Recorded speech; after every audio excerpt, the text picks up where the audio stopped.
He said, for the glory of this latter house shall be greater than that of the former. So God promised them. The promise was never fulfilled historically. And after the death of Jesus in the year 70 AD, that house was demolished. However, the prophecy was fulfilled, but it was not fulfilled in the way we thought, because it was a physical building that the people were building, and God promised them that this house shall be filled with glory. In the former one, when Solomon built the temple, the Bible says when they made the sacrifice, because of how the quantity of the sacrifice, and God felt so honored, they didn't need to light fire on the sacrifice. Fire came from heaven and consumed the sacrifice. When they wanted to enter the temple, they couldn't enter the temple because the glory of the Lord filled the temple, to the point that even the priest could not enter the temple because of the glory of God that was revealed in the first temple. And my question is, was that prophecy ever fulfilled? The answer is yes, it was fulfilled. The first house saw glory in that smoke was brought into the house. The second house saw glory in that Jesus was dedicated in that temple. And then the day Jesus was dedicated in that temple, the temple moved. God moved from the temple that is the building of hands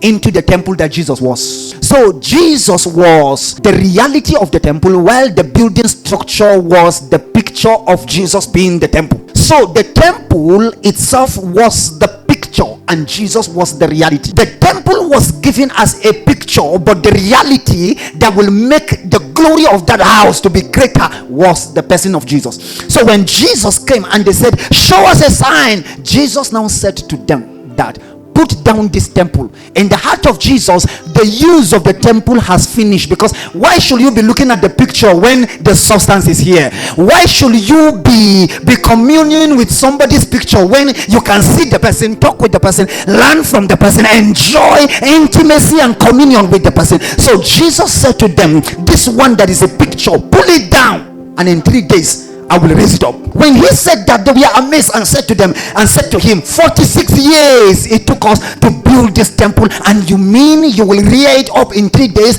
And when Jesus died and resurrected, his disciple understood that he was speaking at that time of the temple of his body, so that when he resurrects, he will resurrect with greater glory. In the days of the temple, they prayed to the temple, and Solomon said, anytime we spread our hands here to pray concerning a matter in this temple, may you answer me. Then the reality came, and we use his name to receive answers to prayer. Are you there with me?